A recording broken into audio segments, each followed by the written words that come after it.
Hare Krishna. So we are going to start with the 18th chapter today, the final chapter of Bhagavad Gita. It's titled as Conclusion, the Perfection of Renunciation. So it's essentially a final summary of the Bhagavad Gita. And after systematically outlining various spiritual truths, Krishna is offering his supreme advice. What is the supreme advice? One should take up Bhakti Yoga, the most essential spiritual practice outlined in every chapter of this conversation. Practically, Krishna brings up bhakti in every chapter. So thus one is offered the opportunity of permanent happiness and fulfillment by the achievement of Krishna consciousness. So so this is the summary here. In the last chapter, we saw that different kind of austerities and so forth were being brought up by Krishna, and we also noticed that, or we read that Krishna is the purpose of austerity is multifold. It helps sharpen our spiritual purposefulness. It gives us insurance against complacency, being self-satisfied, and then it also helps us develop discernment. We're able to know what is right and wrong very clearly. Okay?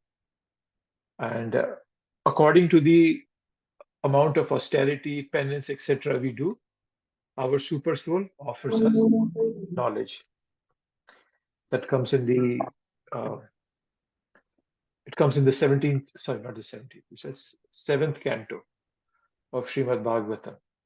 So it was, I think we have talked about this verse in the past. It's in 7:14:38 is the verse. Esha Vek Bhagavan Rajams. 7:14.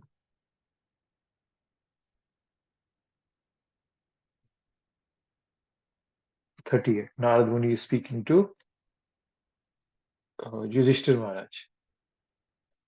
So what is he telling him? That the super soul in everybody gives intelligence to the individual soul according to his capacity for understanding. Therefore, the super soul is the chief within the body. The super soul is manifested to the individual soul according to the individual's comparative development of knowledge, austerity, penance, and so on.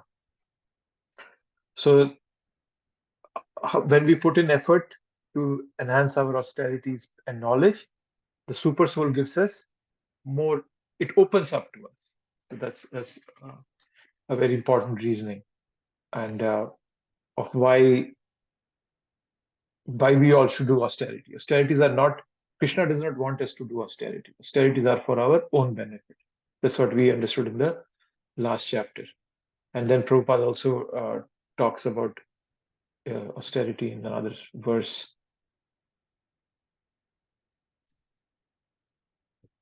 Is it?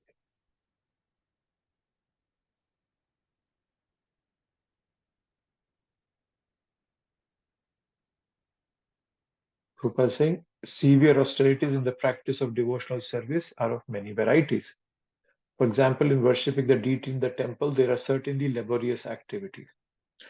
Shri Vigrahadhana Nityanana Shringartan Mandir Marjanadam. One must decorate the deity, cleanse the temple, bring water from the Ganges and Yamuna, continue the routine work, perform arti many times, prepare first-class food for the deity, prepare dresses, and so on. In this way, one must be constantly engaged in various activities, and the hard labor involved is certainly an austerity. Similarly, the hard labor involved in preaching, preparing literature, preaching to the atheistic men, and distributing literature door to door is, of course, an austerity. Tapo yuktena, tapo divyam putraka. Such an austerity is necessary.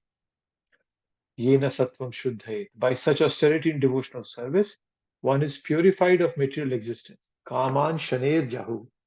Indeed, such austerity leads one to the constitutional position of devotional service.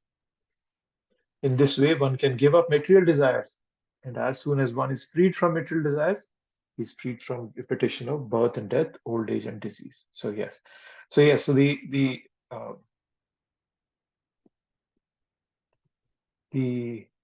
oops, sorry, what did I do here?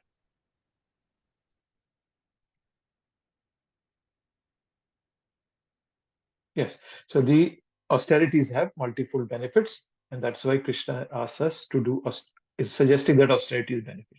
And he'll continue some of that thought here also. But Arjun is going to ask a different question here, and to begin with. But then let's go to the summary. Like what is the summary? And generally, the acronym that's used for chapter 18 is SMILE. So SMILE, the first is summary, right? So Arjun is going to ask. He's going to ask a question. That, hey, if working in this world attracts karmic reaction, it implicates us. Is it not safe to just give up work altogether? That's the basic question that Arjun will start with. And Krishna says, no, no, that's not the way. He disagrees with Arjun. And he says that the activity is not bad per se. But then the thought of being the controller and the enjoyer is what makes the activity bad or good. Right? So the root of entanglement is the false ego with which we perform the activity. So Krishna is highlighting that. No, it's not that working is the problem. It's the thought behind it that's the problem. And then he'll talk about different types of, there are five different, right? Five different types we'll talk about. There are five different doers. We'll talk about that. And so he's going to offer us this, that we should work in a spirit of detachment, right? Very much like a nurse. When a baby is born, the nurse takes care of the baby, but then the nurse doesn't get emotionally attached to the baby. When the baby has to leave with his or her mother, the nurse says, "Okay, bye, good." So there's no emotional attachment. So that's what Krishna is bringing up. So that's how we should do karma. Then he'll talk a bit about modes of nature. He'll go into more categories, happiness and so on and so forth, determine many things he'll talk about, right? Uh, so he's going to present many different mentalities that entangle each person. He'll talk about knowledge, actions, understanding, so forth, many different. So this is more of a summary of the jnana. Then he'll mention who is the ideal worker, right? So what is the solution to all this now, right? So being aloof and unattached, right? So that's so he's going to explain the system of varnashrama system. He'll talk of the different classes, and he will say that don't have to you live in whatever class you are meant to be in. Don't try to artificially imitate somebody else's class or duty. And then comes love. The L is for love of God. So that's what Krishna is going to highlight in the latter section. This comes in towards the end of it, right? So all activities, practices, they're all ultimately aimed at achieving pure love of God. That's the goal. So the highest realization in this transcendental knowledge is to reestablish that loving relationship with Krishna. And Prabhupada throughout this chapter, he'll continue to highlight the bhakti process again. And last is E. What is the end result of doing all that? So then, uh, what kind of a mentality person will get? What is so that will be talked about in more detail. That's towards the end of the chapter.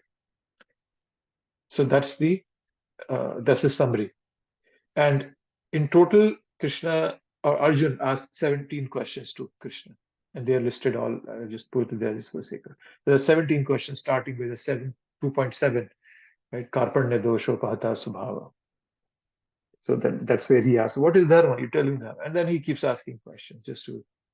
And so yes, so 18 questions asked, and this is the last question Arjun is going to ask here, and that begins the summary of this chapter. So let's jump on to the. Oh, wait a minute.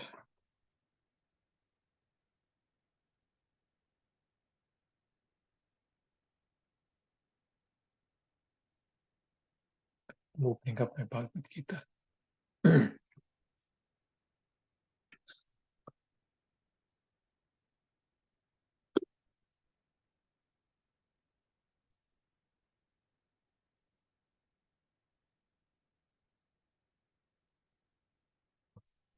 Go here.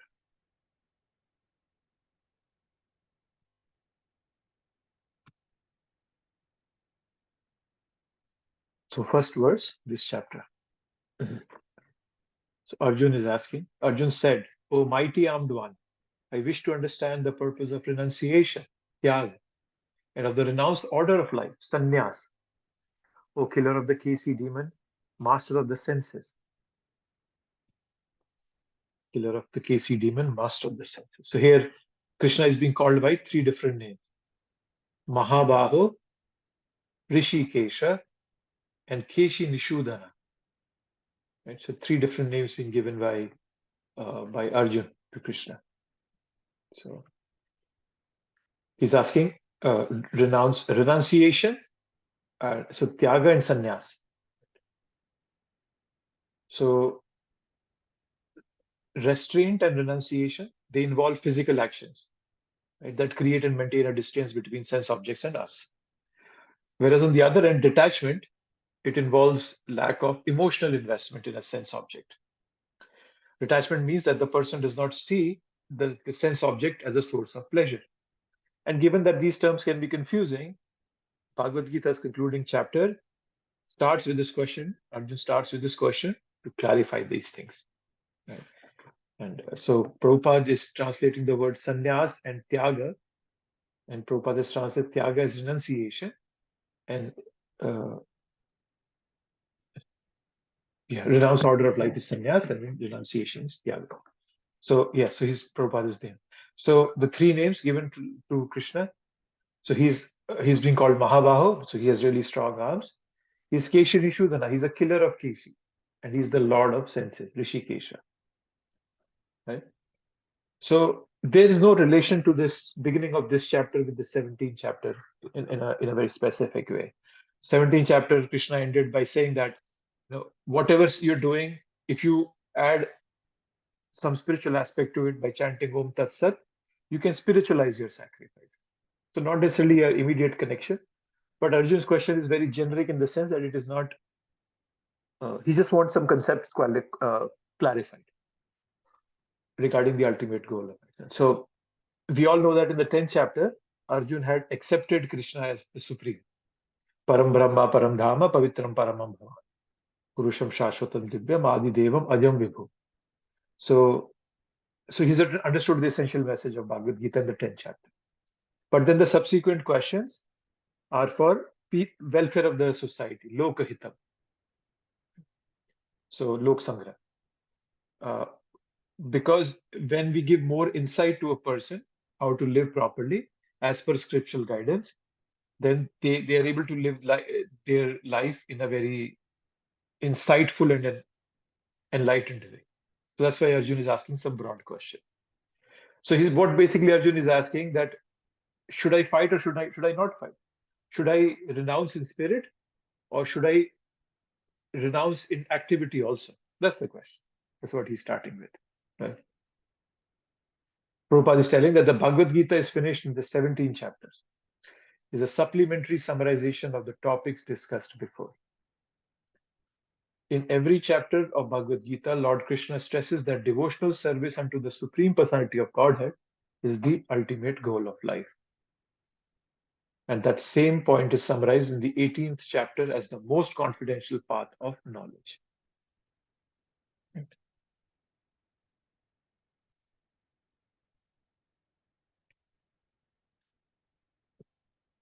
Okay.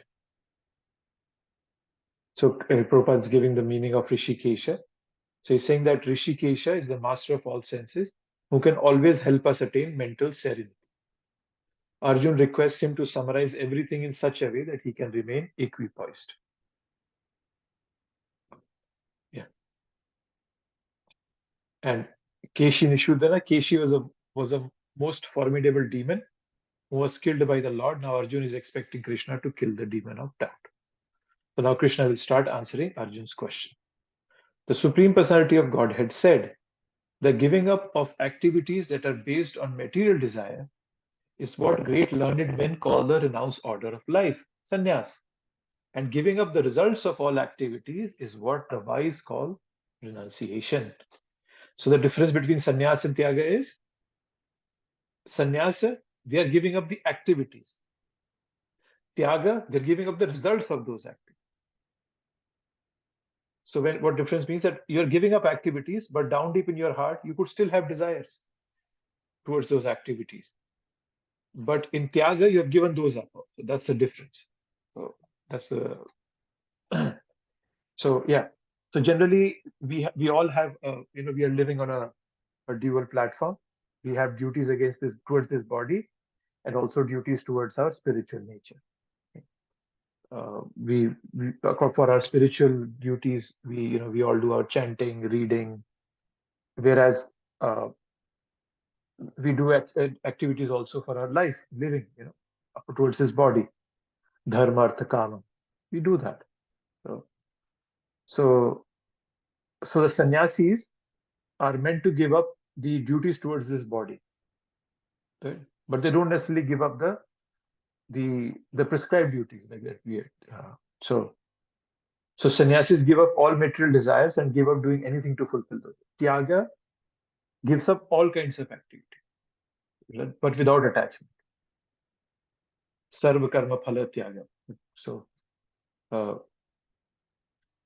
so Krishna is defining tyaga as more as not just renunciation of action, but renunciation of attachment in action. So when one is not attached, one is tyagi. Krishna is telling here. So that's the activity being described here. Is the difference clear of sannyas and tyaga to everyone? Hopefully, if not, you can speak up. If it's clear, it's okay. Sannyasi and tyagi. It's just important to understand the difference between both of them. Okay, good. 13. 3, sorry, not 13. Some learned men declare that all kinds of fruitive activities should be given up as faulty. Yet other sages maintain that acts of sacrifice, charity, and penance should never be abandoned. So now Krishna is giving opinion of different people over here. So he's saying AK, the word he's using is AK, one group. So he's talking about others. What do our people think? Another group of people, another kind of people, right? So some people say that we should give up karma also. Right? Uh, and Krishna is calling them manishina, great thinkers. They're not fools. So this thought process of giving up every activity is not necessarily foolish. Their thinking is correct, right? But then Krishna does not support that thinking. That he will say in the next verse. So their thinking, might or might not be correct, but they're not foolish per se. So even if it is doshavad, Krishna is saying doshavad. If it is not, uh, even if they're faulty, they should not be given up. One should not give them up. Should not give up karma. So Krishna is recognizing the opinion of other people. So it's a significant point here. Sometimes, I always think that, oh, my opinion is correct. My way is the right. Even in religion, my God is the only way out. And if you're not following that, you'll go to hell. And we'll help you going there. So all that nonsense. Right? But then Krishna here is honoring the opinion of other people. So he's calling them Manishina. Obviously, by being respectful with others' opinions doesn't mean we agree with them. Right? That's a good important thing. But then on the other hand, you never know who the other person is. Right? We don't know who the other person is. So neither do we agree nor we undermine them. So it's okay. Wherever they are, it's okay. That's fine with them. Right? So we can have, fine to have a cordial relationship with them, but we don't have to accept their philosophy. Right? We read that verse in the 7th canto, right? That where it says that the intelligent people, they make their life very simple. If somebody comes and tells them, his family members, friends, or somebody, and says, "Oh, you should be doing this, not that. This is right. This is not right." So you just say, "Okay, yeah, that's fine. That's fine." But you do what you want, is right according to the Shastra. So, or you can even, ignore people completely, politely, obviously, but we can do that also. But yeah, we are not obliged to accept everybody's opinion. That's the important point here. That is what Krishna is doing. He's saying that There is a school of opinion. He's calling them Manishina. They are great thinkers. But then in the next verse, he'll tell us that I don't necessarily accept that.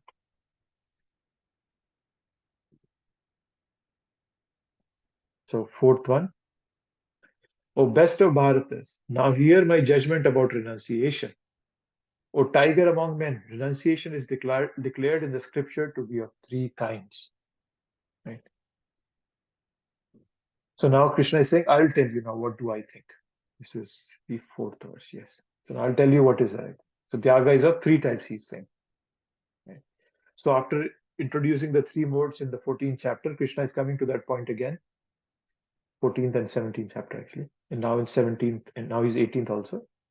And so he's going to tell us about the three different kinds of Tyaga. And there's an interesting word here I like. Purusha Vyagra. Krishna is calling him tiger among human beings. Purusha Vyagra. Just as a tiger cannot be overcome by small animals in jungle, similarly, a person who is like a tiger cannot be overcome by small misconceptions. So he's saying that you are Purusha Vyagra, you are like a tiger. You will not be able to overcome by these petty thoughts. You'll be uh, so Krishna is offering an encouraging pat on his back, Arjun's back. No? Uh, he's so he's not rejecting Arjun. Oh, in the past you have asked me such questions which didn't make sense. It's okay. He's saying no, you're still strong. You won't be misdirected by these thoughts. Right? That's the thought here. Purusha Vyagra. 5. Acts of sacrifice, charity, and penance are not to be given up. They must be performed. Indeed, sacrifice, charity, and penance purify even the great soul. So now Krishna is giving his opinion. Earlier in the past, he said that some people say this, some people say that. Now he's giving his opinion that you should not give up these activities. Okay? Even great souls can be purified by this, he's saying. Great soul. So he's using the same word, Manishina, in the third verse, was it? Third. Yeah, third also he used Manishina. So he called them intelligent thinkers, even though their opinion was not acceptable to Krishna. He's calling them thinkers. But now the same thing he's saying here, that even those Manishina will be purified by doing this Yajna Dana Tapa. So bhakti is not just an emotion. It also has to be expressed. Right? We all have rituals. We go in front of the deities, we pay our obeisances. Right? Everybody does that. Even advanced devotees, pure devotees, sannyasis, they come and they bow down to Krishna in front of the deity. So all that, nobody is giving it. We do Ekadashi, so many vratas, to get closer to Krishna. But then there are people who do all this for material benefits also. And Prabhupada in the purport, he gives an example of Vivaha Yajna, that he's probably talking about himself here, that should a sannyasi who's in the renounced order of life, who's given a family relationship, encourage the marriage ceremony. So he would do that. Initially, he married many of his early disciples because he didn't want them to engage in illicit sex. So, he's giving this that as a sannyasi, I did Vivaha Yajnas. And Prabhupada is quoting this verse in response to that. That this is the reason Prabhupada did that. He says that any sacrifice which is meant for human welfare should never be given up. So what Prabhupada realized was that by doing the Vivaha Yajna, he's going to pull them out of the concept of illicit sex. All the so-called devotees, when the devotees that came early on to Prabhupada. There are many, Yamuna Mataji and Guru Das Prabhu. There was Sham Sundar Prabhu and Malati Mataji. And then some other devotees also. Yeah. So Prabhupada is giving that the marriage ceremony means to regulate the human mind so that it may become peaceful for spiritual advancement. Prabhupada has said this at many places, that sex can be a very binding and entangling thought. So if you are regulated, then in a proper marriage relationship, then it can also be supportive to your spiritual advancement.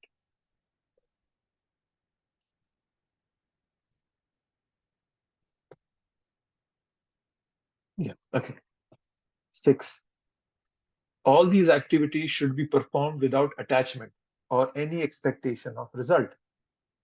They should be performed as a matter of duty. O son of Pritha, that is my final opinion. Okay. So now Krishna is saying, he's giving his final opinion. These activities should be done as duty, kartavya. That's why he said kartavya niti. Kartavya as a duty. So kartavya niti. So his definite opinion is that do what is required, understanding it to be one's duty. Nishchitam matam uttamam. That work with detachment so that you don't get entangled. And Prabhupada in the purport says, everything that leads to Krishna consciousness must be encouraged. Everything that leads to Krishna consciousness must be encouraged. Yeah. So do the activity without attachment. We all have to be very careful in spiritual life because it's described that the spiritual life is like a razor's edge. If we are slightly inattentive and I start thinking that, oh, now I can enjoy my life, I've put in 25 years in bhakti and I'm entitled now, I'm so advanced, then immediately there will be bloodshed. Immediately will fall down. Therefore, a very good position, though very hard to practice, is that keeping ourselves in the mentality of a beginner. We don't consider that, oh, now I become so advanced spiritually. No. Prabhupada was once asked by a reporter that, Prabhupada, you are the spiritual master of Allen Ginsberg. If you don't know who's Allen Ginsberg was a very famous personality in the hippie era. He was a poet. He helped Prabhupada organize the rock concert. Prabhupada did Kirtan. It was a huge rock concert. Lot of people came from there and connected with the movement. And he was a very famous personality. So when the reporter asked him that, oh, you're the spiritual master of Allen Ginsberg, Prabhupada said, no, I'm everyone's servant, not guru. Right? So this consideration that I am a servant of. So that is a very important thing Prabhupada taught us. Right? So this is a very important consideration, that serving in the consciousness of being a servant, not enjoy or not a master, but a servant. And you'll find this characteristic in all advanced devotees. They're very humble, they're very grateful, they have a sense of humility in their heart. Okay. And Brahma also points this out in the 10th canto. 10th canto, 14th chapter, verse number 8. So tatte anukampam susamikshamano bhunjan evatra kritam vipakam vidvag vapurbhir vidadhan navaste jivetayo mukti pade sadaya bhak.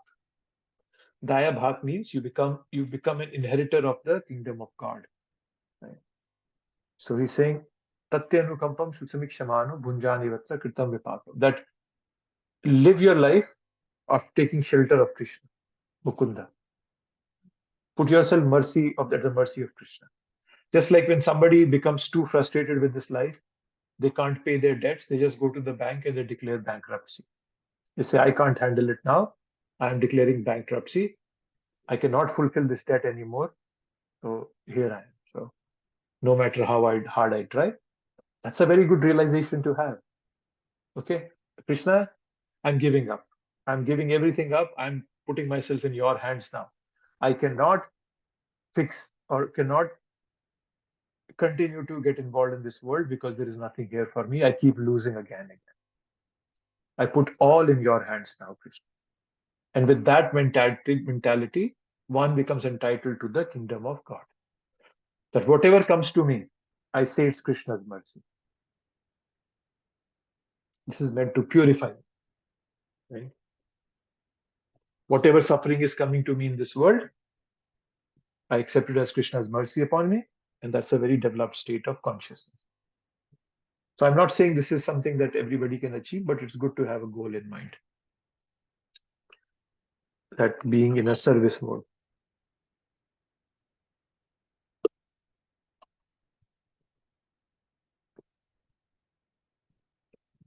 I'll take a pause here. Any thoughts, comments, questions? Anything what Prabhupada or Krishna said, or I said? 7.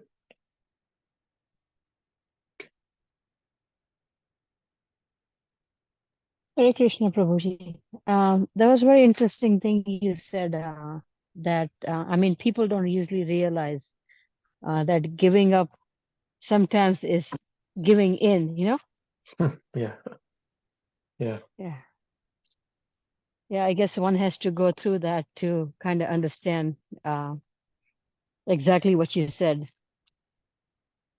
It's hard to understand this, yes. It's very, our minds are very, very distracted. My son Keshav, he went to the outdoor education. He was out for a couple of days. And Shah Bhakti also went with him as a chaperone. And not with him, she was chaperone for some other. And she was telling me that how they were eating so much meat 3 times a day. And they are brought up with that thought and they are agitated. Those kids, they look very agitated and to some extent even dull. Their mind is just so in illusion because they're not questioning it. But then she was also telling me that there were some students. There was this, she was telling me about this Muslim girl, sixth graders, right? She's a kids. But she was very strong in her practice, like, hey, don't bring shoes near my bed. And she would wear full sleeves, as Muslims have this practice. So, and then there's Keshav also. Keshav, the Shah Bhakti cooked food, and he was not eating anything out there. He was cooking himself, and there was this chore there that you had to pick up the plates, clean the table. So kids were being put into duties like that. And so Keshav just said, no, I'm not going to touch a plate that has meat in it. So the teacher agreed. So it's very, people are so much deep in illusion that they're not even realizing what's going on in this. Just very unfortunate, to be frank. Very, very unfortunate. Yeah, so I actually had something similar, where at work we had they had like a potluck lunch, and this was during the Navratri that just passed. And I wasn't eating anything, because it's like what you just said, we don't eat stuff outside. And second was, I took basically I made beans like chili, and I took that after offering and so forth. And a couple of people asked me, why aren't you eating? I said, I'm fasting. And so one of the co-worker asked that, what kind of fasting is this? Is the same thing as Ramadan? I said, not same, but similar concept where, we offer, before we eat, we offer food. Not only that, during the, fasting month, we fast for sometimes entire month, sometimes 2 weeks or so. And, we do prayers and everything before we eat. And he was like, very interested. So he said, I said, if you were interested, I can provide you some reading material, and you can kind of, it's up to you. No expectation, not, giving it because I'm trying to spread anything. Because, the work environment, you know how it is. Sometimes you have to be very careful. So I gave him Bhagavad Gita, and I also gave him a nectar of instruction. Yeah, so he said, okay, I'll read this, because he came and said, I'm interested. I wanted to learn more about it, So yeah, and And he even asked, he said, we have vegetarian food. I said, no, it's not that. I'm fasting. So I don't eat, at all. So he was okay with that. So once he saw that I gave Bhagavad Gita to him, another person that was sitting next to him, these are military personalities. So he said, "Oh, what's that?" I said, so I explained, and the next day I gave him the Bhagavad Gita too. Yeah. Yeah, Yeah, they yeah, don't have this knowledge. They don't have this, like Prabhupada has given us such a good system, but people don't want to accept it. Just very yeah. unfortunate, very, very unfortunate for people. They And I just, think it's not that difficult to explain, and also, just give them to kind of have them look at it, at least, or read about it, or yeah. ask more questions. I said, if you have questions, ask me. I said, it's Mhm. very interesting reading. It's kind of technical, but you will enjoy it. Yeah. Mhm. Yeah, Yeah. yeah. Go ahead, Prabhuji. Sorry to interrupt. No, no, no, thank you for your sharing your experience. Yeah. But it's really very unfortunate that people don't want to take it up. They're so engrossed in that mentality. Yeah, And they just kids are growing up with very minimal sense of like not they don't have a holistic sense of what's going on in the world. They're just so much yeah, yeah, engrossed in this. Yeah, it's sad. yeah. Thank you. Yeah, no problem, Prabhuji. Hare Krishna. Hare Krishna. Any more thoughts from anyone?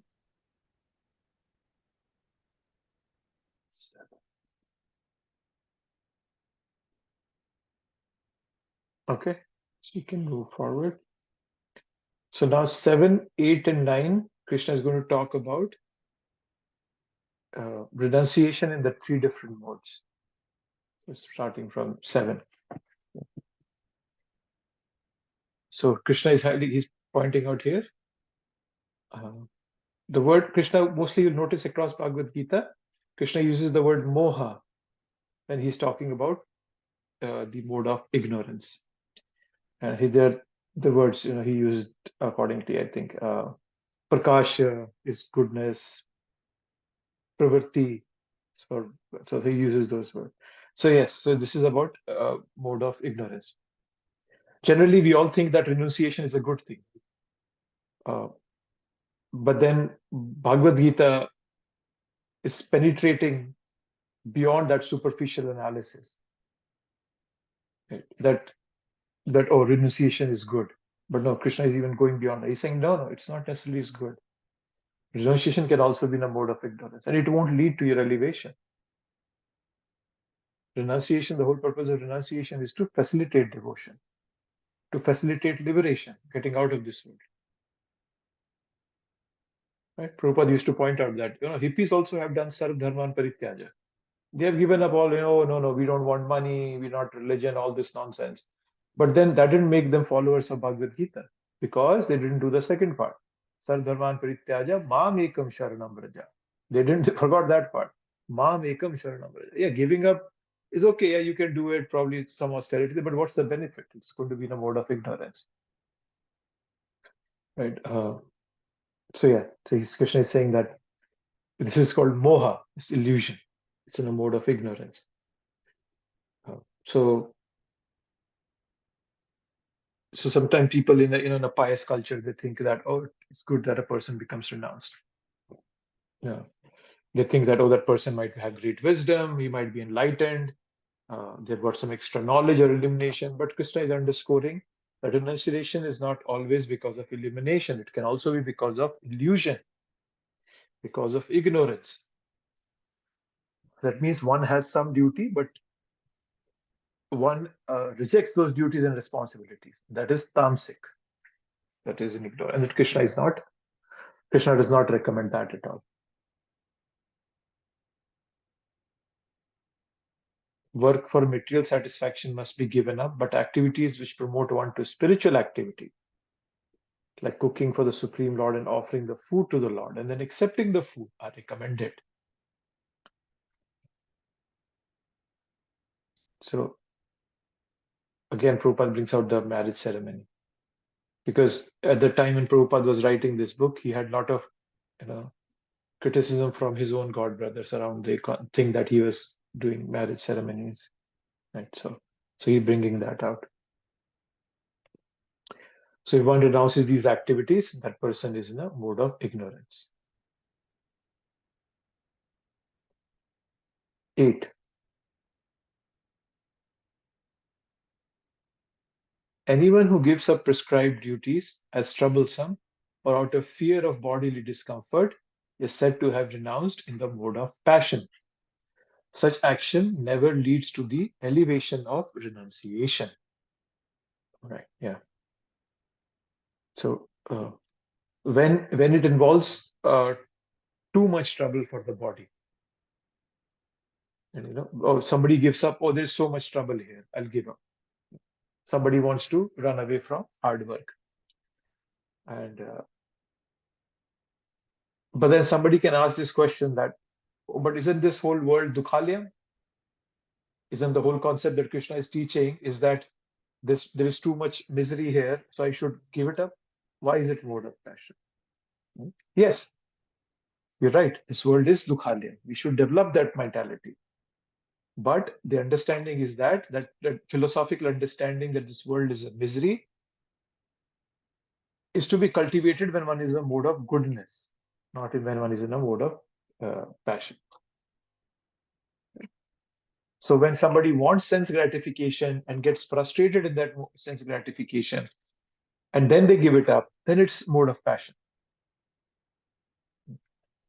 So the whole frustration when one finds pursuit of material enjoyment troublesome, that is in the mode of passion. Right? It's not that the whole world is dukhalaya. It's not that way. Right? But you can realize that this whole world is dukhalaya when we come to the mode of goodness. We become introspective, we observe and realize of this world. Maya is very cunning. It will never let us be fully frustrated. Right? It will always keep us frustrated to an extent where we'll always have some hope. And oh no, okay, there's frustration, probably just on the next turn I'll find something good. Right? So there is just enough happiness in this world to make us forget that this world is a miserable place. There's only that much happiness in this world. Right? If we are not deep thinkers, we will not realize that there is a high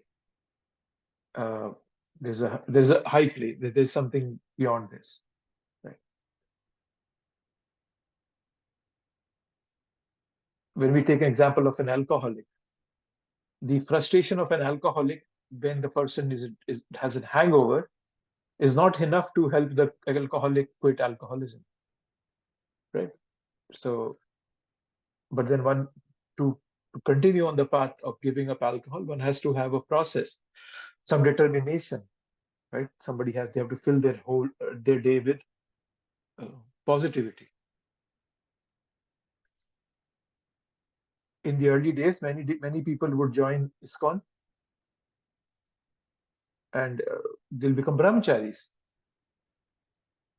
but they were impulsive. They were not coming there with the full understanding of the process. Right? But nowadays, that's why we have a hold period where people have to prove their seriousness by sustaining their dedication for some time. So that's why it's being called that, as that if somebody just gives it out because there's body discomfort, that renunciation is the mode of passion.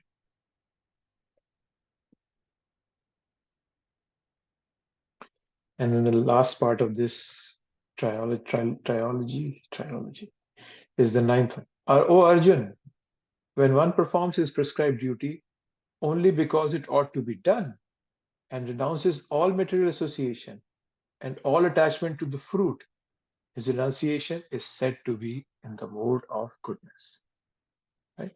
So when somebody understands what is the duty and how it is to be done, that it's the mode of goodness.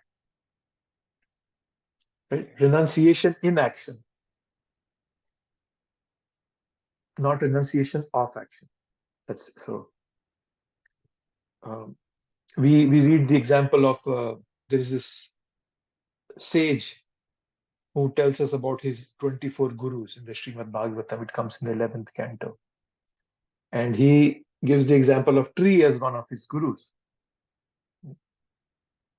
So he says that the tree teaches him that the tree gives shade, it offers fruit.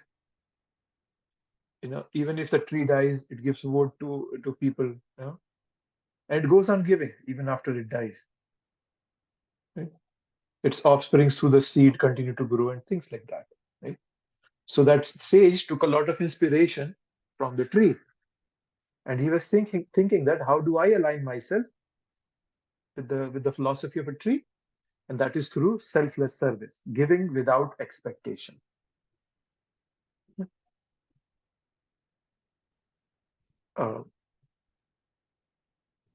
It has to be done with an intention, right? Without any expectation. Right? It's a rare thing. I'm not saying everybody can develop that. Probably very high level devotees do that, but it's good to know what the final goal looks like. Right? It's hard to do something or some service anonymously.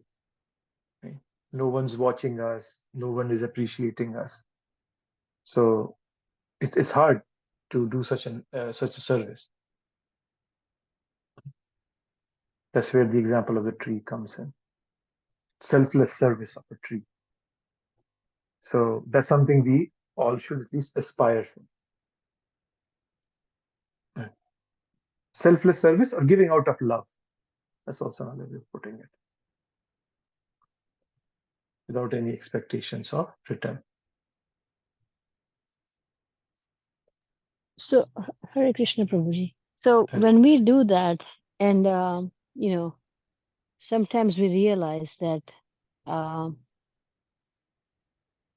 not getting anything, and not realize, but I guess you feel like that. That kind of just puts, anything? Yeah, that I'm not getting anything. That just kind of puts you in a mood, right? And it's very hard to get out of that mood sometimes.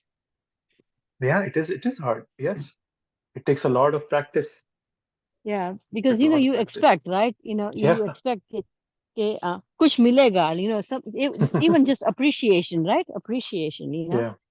And I think that's one of the biggest thing, that when people don't get appreciated, sometimes they're just like, I hope it doesn't happen out there too much, with our Krishna consciousness. But one of the biggest fear is like people come out of this, I guess, practicing. And I've heard, that it's, I mean, I just pray that it doesn't happen to anybody, but it's heartbreaking when that happens, Yeah. And one more thing to understand is that pure devotion is not necessarily absence of expectation. But the important part is that we are not dependent on that. Right? That's what Mahaprabhu says, that Krishna, whatever you want to do. You want to break my heart? I'm fine. Yeah. But obviously, there is, so we, like, for example, when you go to the temple, we desire the darshan of Krishna. We cannot demand it. Right. Right? That's also something we have to keep in mind, that so first we have to become devotees. We can't become pure devotees without become devotees. We should share our heart with Krishna, even if it's full of material desires. That way we are making way for him to come into our heart. So it's more of non-dependence on desire. That is an important part. So let me ask you a question, Prabhuji. So like someone I know that, I've taken him to the temple a couple of times, and he even himself had says, yeah, I'll come to the temple, without my encouragement, or and still, he found the temple closed, like the curtains were closed, and it was just heartbreaking that the curtains were closed, like every time the person went to the temple, and said, I guess, Krishna doesn't want to give me the darshan. Yeah. And, turns around. I kept trying. finally he got darshan one time. So I saw the face, like I was like, oh, thank God you were able to see him, and thank you, Krishna, that he was able to at least get you darshan one time, and Yeah. it's just yeah, it's just, and I mean, what do you say? What do you say? Like, it's you don't want to say anything wrong. You don't want to, Yeah, that's what we take it very casually, right? Oh, no, Krishna is there. yeah, Yes, GT is there. yeah, But yeah, it's a mercy, Krishna's mercy, that he lets us have darshan. I'll give you yeah, another example, something similar to what you were giving. We were doing book distribution last year in December, and me and Sundarachal Prabhu, we went to this person's house. Very nice person, very nice family. uh-huh, He said, I go to Shiva Vishnu temple. I don't go to right, ISKCON temple. And so the reason he gave was that whenever I come, the curtains are closed. uh-huh, So he said, I don't come to the ISKCON temple because whenever I come, the curtains are closed. And as a matter of fact, I think Sunachal Prabhu invited him, and the day he came, that day also the curtains were closed. And he pointed out to uh-huh, Sunachal Prabhu, see, whenever I come, the curtains are closed. I don't know what you guys do. So yeah, so we cannot demand reciprocation from Krishna. yeah, yeah, So so pure devotees don't depend on expectations. Yeah, yeah, they always beg for mercy. Prabhupada was There was this episode, right? Once Prabhupada's disciples asked him that, he told us that I will never fall down. Prabhupada said to one of his disciples. And next day, Prabhupada was praying very sincerely in front of Krishna. He was crying practically and asking that, Krishna, please don't let me fall down. So there was some expectation there. But then Prabhupada was not depending on that expectation. He was just offering his prayers. And he says, yeah, Krishna, whatever you want to do, I'm okay with that. But I am begging to you, please don't let me fall. But if you think me falling down is the right thing, please let me fall down. So that's the beauty of a pure devotee. There is expectation is there, how will we live without expectation? But then devotees don't depend on that expectation. That's the beauty of a pure devotee. Because when we have expectations, if our expectations don't match up, our contribution decreases. We say, oh my God, this person didn't appreciate me. I will not do this service anymore. That's a very this the it affects our relationships also, and so on and so forth. Right. So we should decrease our expectation, increase our contributions, right? We don't burden others with our expectations. So yeah, but then expectation is a complex thing. That's what Krishna is mentioning in this verse. Don't expect. Don't expect. Otherwise, it'll always be a painful situation. Because when your expectations are not met, you will find something else to do. So many people, you will notice that they get angry and they leave the WhatsApp groups. That's the way people show their annoyance nowadays. They quit WhatsApp groups. But I yeah, don't like the way I don't like the way you treated me. You didn't give me what I was expecting out of this. So right, it's a yeah, challenge. But then the goal should be that we should try to achieve that goal, that okay, I will do the service for the sake of service. And there was once Bhakti Saraswati Thakur's disciple. He was a very good, I think he was serving in the kitchen, and he was very good. He was very good. And some of his god brothers became envious of him. They went and told Bhakti Saraswati Thakur that, oh, this guy, he's so attached to his service, you know. And they criticized him in front of Bhakti Saraswati Thakur. And so Bhakti Saraswati Thakur called the disciple. And he said, tomorrow morning, you're leaving for Chennai and you will go and work there. And the disciple said, okay, Guru Maharaj, whatever you say. Immediately, Bhakti Saraswati Thakur took back and said, no, you're not going anywhere. Because he was not attached to his service. He was just doing it for service. So yeah, it's a very highly elevated mood. But then once again, as we talked earlier, purity, we should all think that, okay, there is a possibility of me also getting pure in this life and go back to Godhead. There's no harm in thinking that way. So aspiring for this kind of a service attitude there's no harm in that. Thank you. Hare Krishna Prabhuji, regarding the darshan, I want to mention one point. In the Potomac temple, in the new temple, they put the grills. Though they close the grills, if you go to the temple after the darshan hours, you can still have your darshan. I do see the similar thing in the Dallas, Texas, Kalchandji's temple also. So they are not closing the like cloth curtains like we do in other temples. My understanding is, Mataji, that sometimes when the deities sleep, they put the curtains also. Yeah, but let's say during the afternoon hours, when Krishna is, like generally after the morning aarti, Krishna is awake.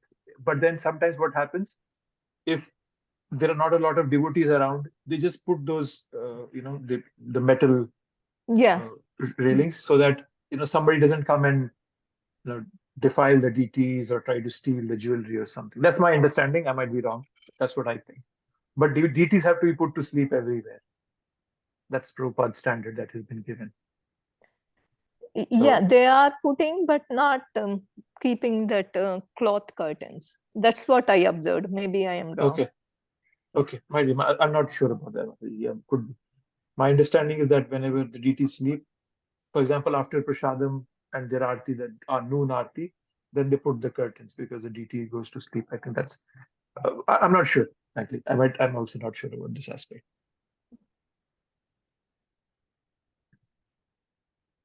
Okay.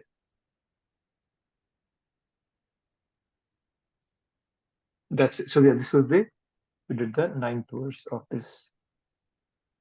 Right. And I think the 10th, let me see what is going.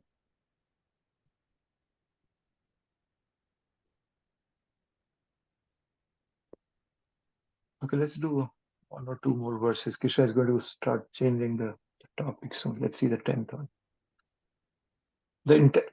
The intelligent renouncer, situated in the mode of goodness, neither hateful of inauspicious work, nor attached to auspicious work, has no doubts about work. That's a good one. So he has no doubts about work. So till now, 7th to 9th verse, Krishna has talked about Tyaga in the 3 modes. Now he'll explain how Tyaga leads to liberation. So Tyaga in goodness will lead to liberation. So Dveshti Akushalam Karma, that which is inauspicious work. Kushalam Karma means that expertise in work, which brings Kushla. So some things are pleasurable for us, some things are not pleasurable. So either way, one does not just let material things dominate one's conception. So such a person is a Tyagi. He's neither attached nor averse to anything. Right? So he's absorbed in Sattva Guna. And such a person is truly intelligent, because he's able to understand that sometimes that he's able to distinguish between when the material things entangle him, how his emotions can become also entangled in material things. So that person can distinguish it. So he's truly intelligent. So it's called Midhavi. The word Midhavi Krishna uses here. Midhavi Chinna Samshaya. Midhavi means intelligent. So yeah. And Chinna Samshaya. Yes, so it's removed. So all doubts for such a person are removed, because he understands that the art of work is to work with detachment. Right? Otherwise, one may have doubts. Oh, is this enjoyment? This is not enjoyment. Will this enjoyment bring bondage for me or not bring bondage? So all those questions don't come to a Midhavi, an intelligent person. So at this point, Krishna is talking about Karma Yoga, but then this Karma Yoga will mature into Bhakti Yoga that Krishna will mention in the later parts of this chapter. But as we know that this is a summary, so Krishna is talking about some things he has talked in the past, karma. So, and then Prabhupada, he's explaining things from a perspective of Bhakti Yoga in this chapter in every purport. So such a person in Krishna consciousness is the most intelligent. He's understood to be most intelligent and beyond all doubts in his activities.